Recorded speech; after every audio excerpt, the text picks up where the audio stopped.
I'm delighted that we've got our moderator. I've just had the thumbs up. He's appeared. And that is Michael O'Hare, who's going to moderate the session with industry leaders on how to survive during the crisis. So please welcome the Managing Director of HDL Hungary and Russia, Michael O'Hare. Oh, Michael, would you be able to just announce the Hilton deal? Oh, okay, fine. I'll introduce the Hilton deal whilst everybody comes on. Just received this email. Moskomstroy in Hilton worldwide to restore sleeping giant of Moscow hospitality. It's a historic building that's being converted. Hilton are taking the franchise on it, and it's the Moscow Tverskaya Lux. It becomes 47,000 square meters, consists of 220 guest rooms and 52 apartments. There's going to be $100 million investment in that project. Well done to both companies. Thank you. Over to you, Michael. Thank you, Jonathan. Good afternoon, everybody. We are, as you well know, running behind a little. So our session originally is for 45 minutes. We'll try and probably keep it to 35 minutes, if that's possible.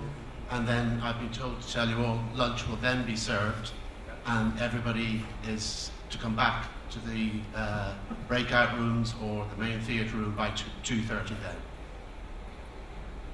Okay, first of all, I'd like to ask the guys here. We have a very formidable team. Our subject, as you know, is how to survive during the crisis.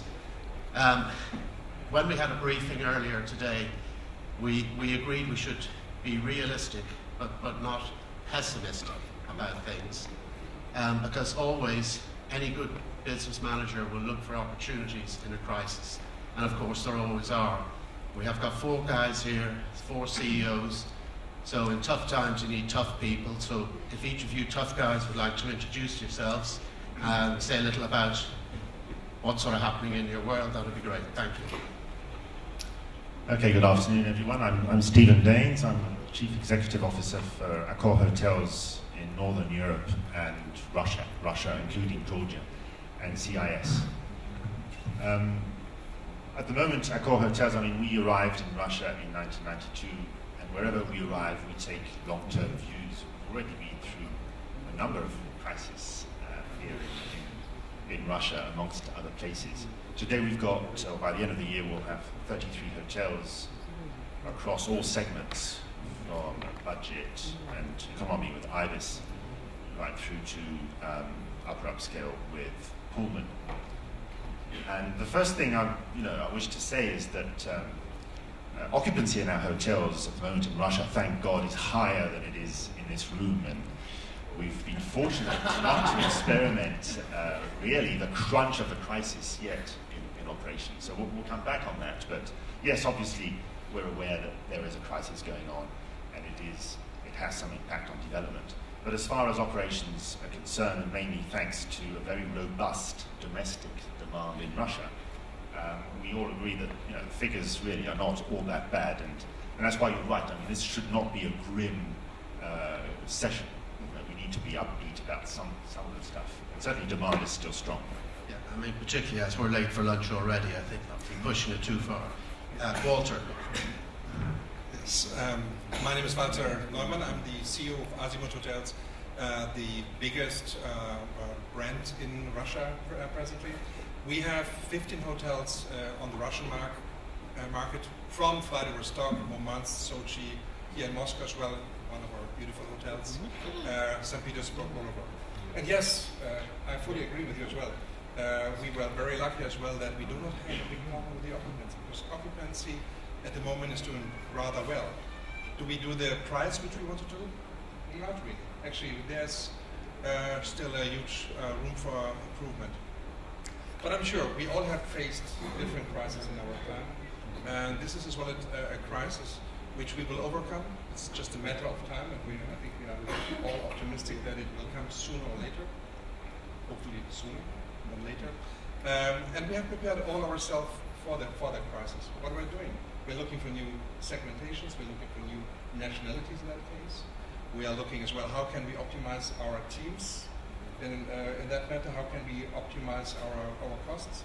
And yeah, actually we went very deep in this, and all of us have done some sometimes very hard cuts, because we want to be ready when it all starts again.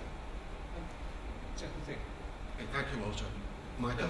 In the interest of time, I will try to keep my introduction short. So, Michael Johnston from Regional Hotel Chain. Today we have 9 hotels in Russia in 9 different cities. In the last 2 years, we've opened up 5 new hotels, 4 Park Inns and 1 Holiday Inn Express. In addition to that, we've opened up a 320-seat brewery in Izhevsk. I agree, occupancy rates across the board in all of our hotels are up.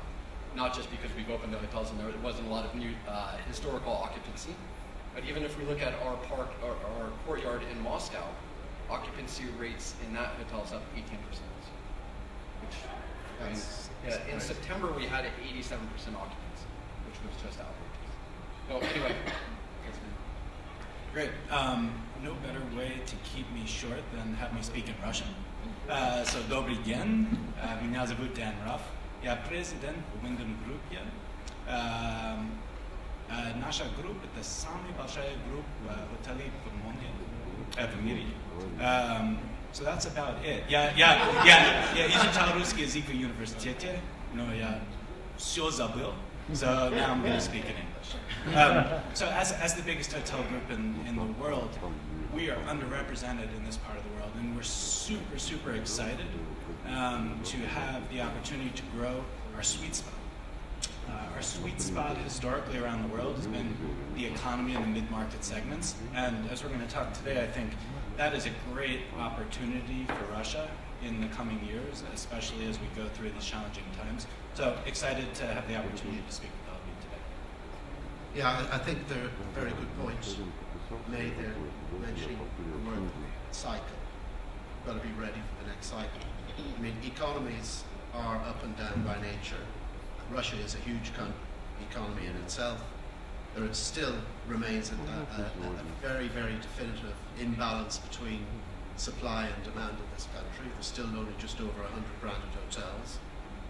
So when the time is right, obviously growth within the development side will start to occur. However, in the meantime, there are a number of issues. It slows down things in the pipeline for a variety of reasons, not least the obviously trying to purchase foreign goods for hotels with the exchange rates against the euro and dollar, etc.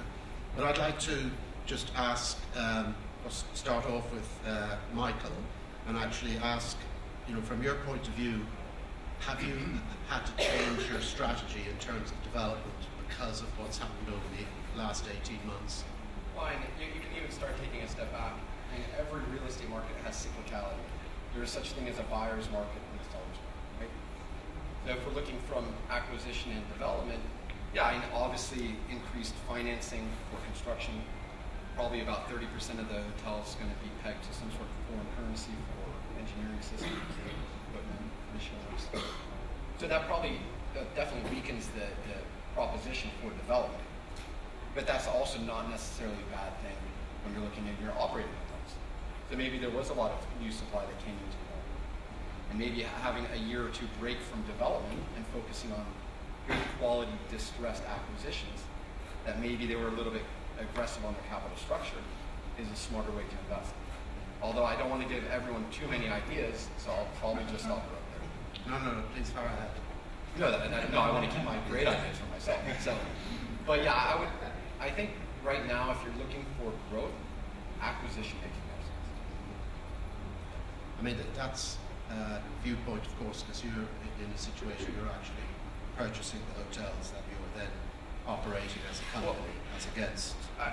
If you look at the interest rates, I mean, interest rates here, if it's state-owned banks, 13, 14%, private banks could be 16%, 17%. If they're new loans, it could be over 20%. So even a well-run hotel with a GOP margin of 40% might not be able to service that debt if its capital structure is over 50%. So there's probably a lot of people that went out and tried to develop properties for 80% debt. They have a good product, they're just not able to service it. Maybe they don't have deep enough pockets to recapitalize. and that creates an opportunity. So how do you guys, Daniel, for example, you guys are relatively new to the scene, as you say, here in Russia. But as a company, you have got excellent brands all the way across the board. But a note in particular that you mentioned, your economy budget level. And I think in the pure economy section, nobody has really succeeded in developing a chain here yet. Pure economy. Pure economy. Pure economy. Pure economy. Ibis is pure economy. Yeah, it depends which one of the three, I suppose. But as a chain, if we're talking in the style of a Super 8 or a Premier Inn type project, getting the mass and number of sites is the difficult part. Can you perhaps give us some insight as to what your strategy is? How do you go and find that strategic investor who's going to take the Wyndham name on board? I think you mentioned the key words, right? It's finding that strategic investor. Buddy mentioned this morning that we're working on a great partnership to build Super 8 across the country. We're going to have 15 of them in the next bunch of years. But finding those right partners is absolutely critical to our success. We've seen in other countries with challenging economies that these partners are few and far between. And the Vadims of the world, when you find people who have the ability to finance and have the ability to build a product and have the local knowledge to partner with that, it's absolutely perfect. One of the things that I think makes us unique in these situations is we rely very heavily on those local partners. We look at them and say, look, we understand hotels, we understand our brands, but you're the experts in Russia or Georgia or whoever it may be, and we'll modify our standards and we'll modify the way we operate the hotels in order to work with the great partners. But are you trying to create, for example, a critical mass in a given region or oblast, as opposed to developing them across 5 or 6 cities? Yeah, we're looking across Russia and across the CIS. There are great opportunities also for us. The Super 8 brand is one that we generally build new build, but we do have other economy brands that are more comfortable with conversion. So great opportunity, as was mentioned before, to convert some existing product that exists to a business model that's been proven time and time again around the world with 3,000 Daines around the world. It just works. Yeah. Ibis. Perhaps was being a little unfair. What I was trying to make is that my view of an economic chain would be something like a chain that is 300-400, like they are in the UK with Premier Inn, for example. Ibis, I know, have been here before anyone else, but the issue again is similar for you guys in how do you get the mass of development without going all over the country, great expense, spreading your costs, your management time, etc. I'm not sure that going across country necessarily increases your central costs. I mean, we do operate most of our hotels. We're the largest operator in the world, and in Russia we operate most of our hotels. Yes, I mean, obviously, when you want to build an economic brand, you need to go throughout the country. You need to have a strong domestic market, and wherever customers will go, they need to find your brand, and that's what we're slowly achieving with Ibis. It's true that we have not found a partner to build 20, 30, 40 hotels at once. So we're going steadily, which is also what we did in another country where we're today very much in a leadership position, which is Brazil. Yeah. I mean, I was in Brazil for a long time, and I see strong similarities. So we're slowly getting there, and certainly there was a conscious decision to continue developing Russia, the CIS, and Georgia a few months ago. We did ask the question. I mean, the first question you asked about strategy. I mean, should we continue? We did ask ourselves the question. I mean, obviously the returns once converted into euros are smaller, but we believe long term pursuing this country, and we're definitely pursuing with Ibis and also with the other brands. I mean, one thing is very interesting. Obviously, as a consultant, you tend to come across a lot of trends through clients. For example, what is now an established formula for Accor, where you have 2 or 3 brands in the same location together, works very, very well, and indeed does here in Moscow. But we're seeing more and more and more requests for that. You know, I want to have, you know, a Sofitel, a Novotel, a Holiday Inn Express with a Crown Plaza, whatever. What is really driving that? What's the benefit from your point of view and from the customer? Well, I think first there's obviously from the owner's point of view, you do have synergies in construction costs, and so you really want to achieve what airlines achieve very, very well. In a single aircraft, you have various classes of comfort. You know, the issue is we need the brands to be everywhere. So from the point of view of brands and from the point of view of owners, there is a definite interest in developing combos. From the point of view of customer, you could argue that the customer really doesn't mind whether there's, you know, another brand attached to the brand that he's going to. Very often he doesn't even know that. So from the customer's point of view, you know, I'm not sure we're looking to push the idea that combos are great. But they do make sense for us. They make sense certainly for the owners. And therefore I think it's a great way to spread the brand across the country. Okay, thank you. Walter, a question I'd like to ask you in relation to construction costs. You guys are involved in obviously acquiring hotels here, but also refurbishing a lot of existing buildings. And as I mentioned earlier, one of the issues is, you know, the price exchange has put the cost of foreign goods related to FF&E, etc., right up through the ceiling. How do you actually deal with that and get the cost back down so it's in par with your EBITDA earnings going forward? Actually, you just mentioned that already before that. We had as well, before the crisis, we had up to 30% of our items which we would purchase for the hotels would be in euro or US dollars. Actually, we took the possibility as well now during the crisis really to investigate very, very deeply. How can we reduce that? Because as a Russian company as well, all our revenues are in rubles. We need to have as well more supply on the local market. And actually, we sent out our guys, and God's sake, we found a lot of companies which, in Russia adjusted to the situation, and we were able as well to reduce our cost quite significantly. From a former amount exactly 30% what we had, we're now down to 8%. And would you say, if just talking very generally, if it was $100,000 per room to build 18 months ago, is that figure 120 now? No, it's actually when you, because we are talking in rubles and as well in that matter, and that's a big advantage as well. If you would as well think the exchange rate, it would be even cheaper in that. But really, there are possibilities in the market, and the market has reacted as well. A lot of Russian companies now take the chance as well and see that foreign products are getting too expensive, and now things are getting produced on the local market. Have a look like a company like, let's say, Gypsum Boards, company Knauf. They are a foreign company, but they are producing in Russia, and they are paying as well according to the Russian rules. Yeah, so strictly based off the valuation, per cost should be cheaper in dollar or euro terms, but on ruble or for ruble terms, it's slightly. But slightly. So they've gone through. Absolutely.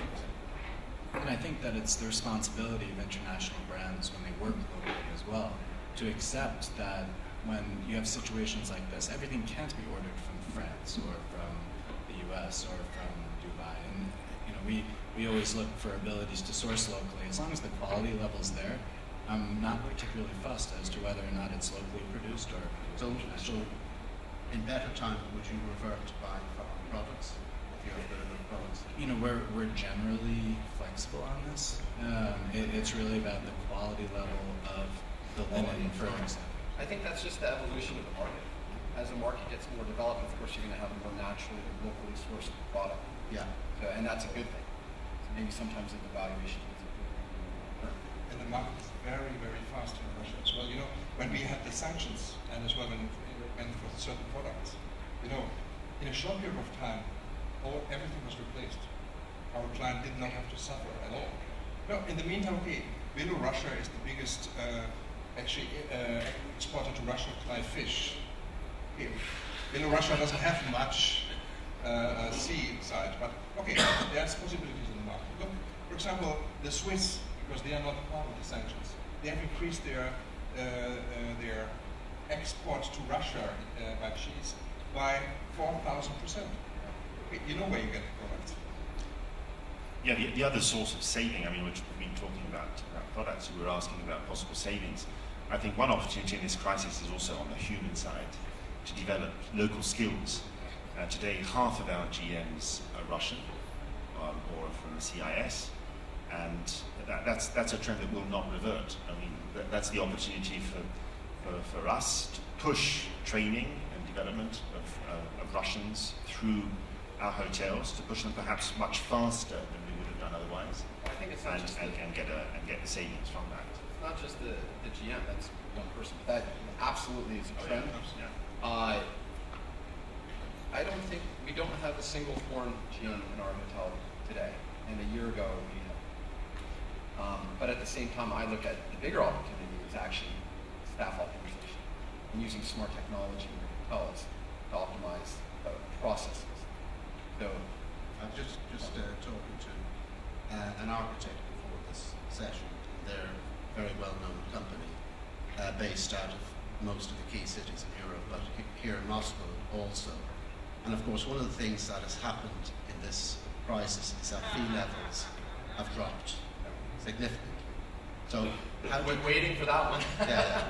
So, how do you counteract that? Well, the view I think that I'm hearing from people is many professional companies, be them legal firms, architectural firms, whatever, here in Moscow, who are in here for the long term, are saying, okay, we will recruit much more locally, and we will forego the higher fees, but we will keep competitive in the market. And I think that is a very positive solution. And actually the number of people who are saying, well, okay, we have whittled down our office from 50 to 20, but we're here, you know. In some crises, in some countries, people are here today, gone tomorrow. But one thing is, and I'm glad to hear these sort of positive veins coming through the discussion, because really, you know, it is all about finding the opportunities. But one thing that's perhaps baffling me a little is typically my client is a high net worth individual investor.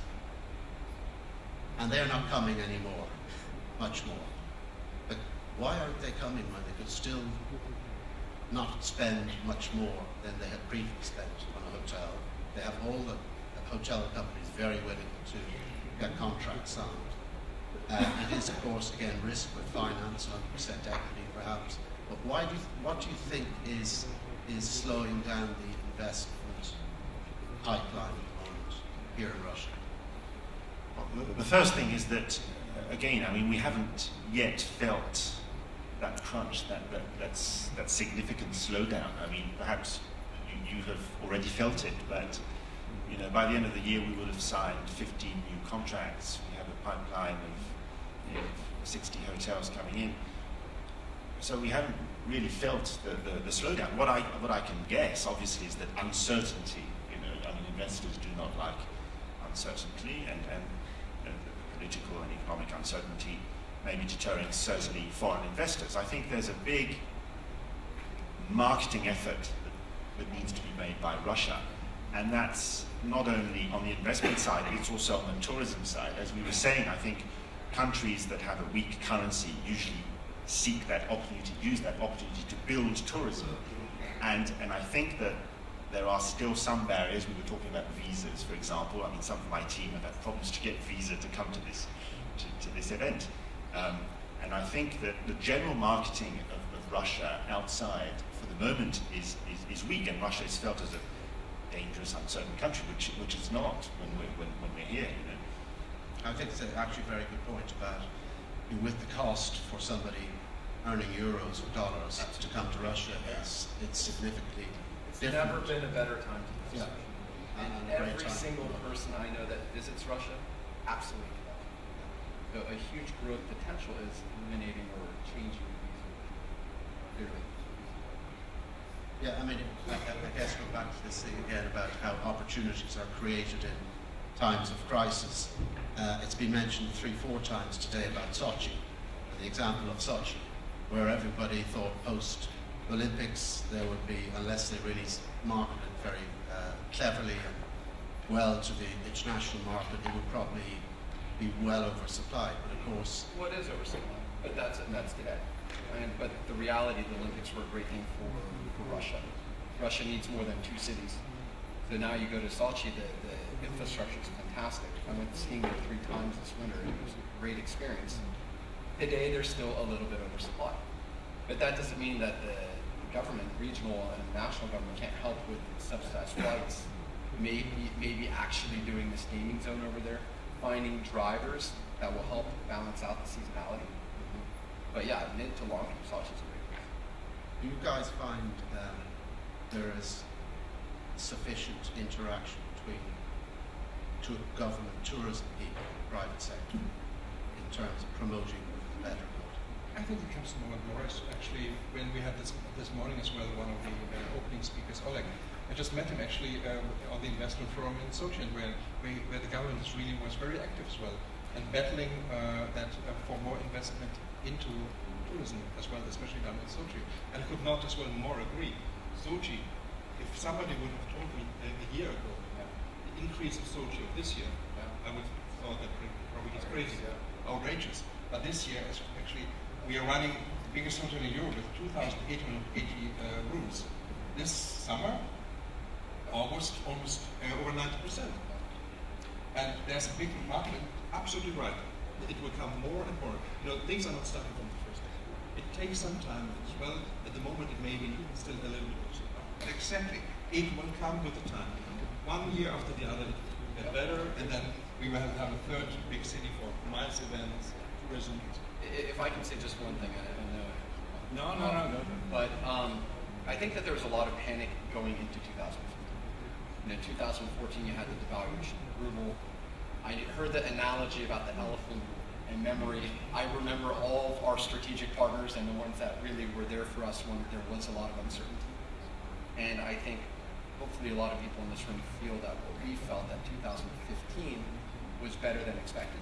And definitely expecting a better 2016 than 2015. Daniel?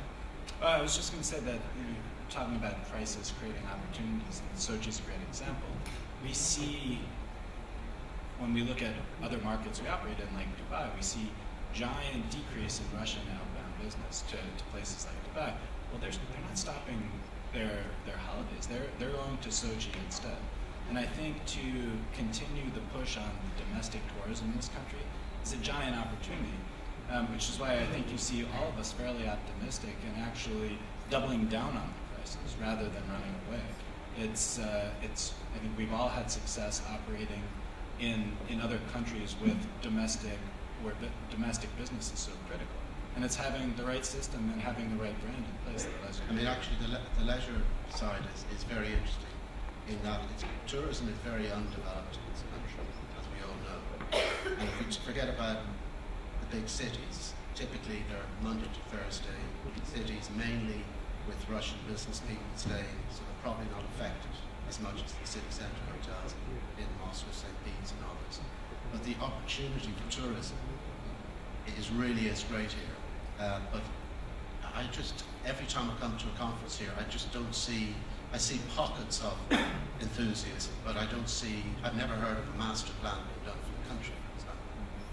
No, but I think demand is pushing that, and I think the growth of domestic demand surely for politicians should be something interesting to look at. And you were mentioning messages that we should put forward.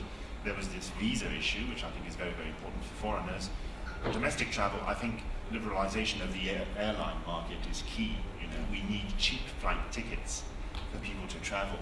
It's no good having hotels if it's just too expensive to fly from one city to another. So that's definitely a key message that we need to put across. And to fly into Moscow. Yes, and that'll be fueled by demand. So I think, again, we're back to this crisis being a great opportunity in terms of domestic demand in this country. I think the government is doing some good things legislatively as well. I heard last night about discussion around a voucher system for truck drivers in the country, which will require them to stop after so many hours. Well, that's great for our industry.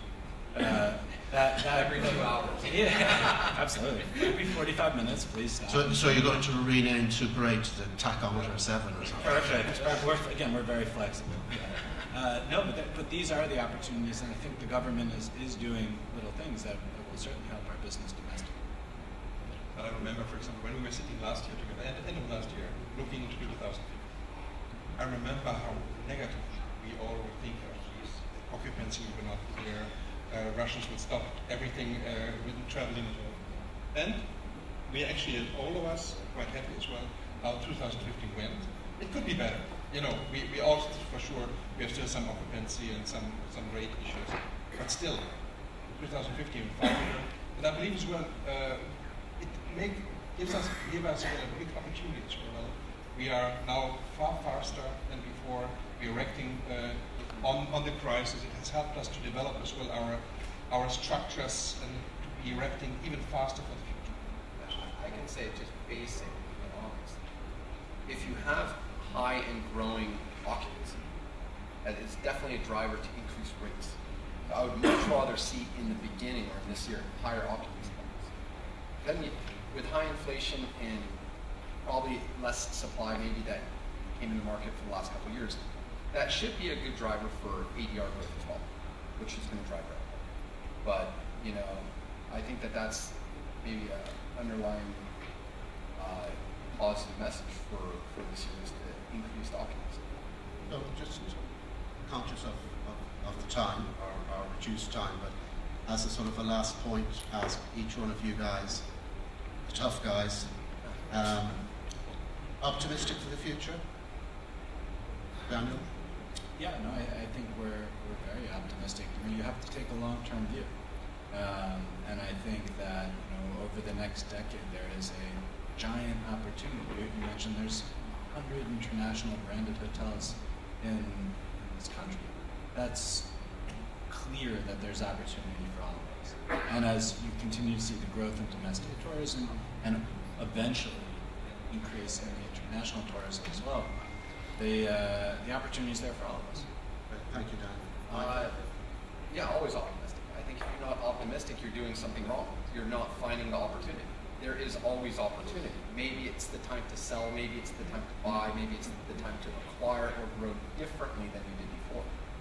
I can tell you, right now, good opportunity to hire local talent, good opportunity to optimize the operations, great opportunity to increase your partnerships with your banks and find distressed assets. Fantastic opportunities all around the board if you think about it strategically and see where is the place you want to play.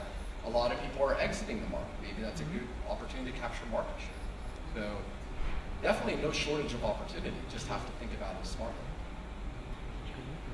Fully agree as well. I mean, this is why I think the crisis gave us a good opportunity, stronger for the future. And now we are ready as well. And I think 2016 we'll see an increase. 2017 even stronger. 2018 with the FIFA, I think will be an extremely good year for us. And like Russia, I think we were able now to suffer a little bit of the crisis, but everything afterwards, after each crisis, Russia came stronger, and that will be so. Thank you. Yeah, I think it's, I'll join in, and I'm struck by the difference of tone somehow between this event that somehow is a little bit, downbeat, and us on stage. I mean, we've never been as optimistic about Russia as we are today, because at AccorHotels we work really on domestic markets, and this is the opportunity. This mini crisis is the opportunity for Russia to build domestic demand, to build domestic skills, and to fuel this domestic growth. We want our brands to be thought of as Russian brands, basically. So yes, we're tremendously optimistic about these countries. Good. Well, on that concluding note, I think to sum up, I'll just say the word is, there obviously is a silver lining on every cloud. There is optimism. Clearly there are issues to be addressed, but I think the saying of the panel is, you've got to be positive.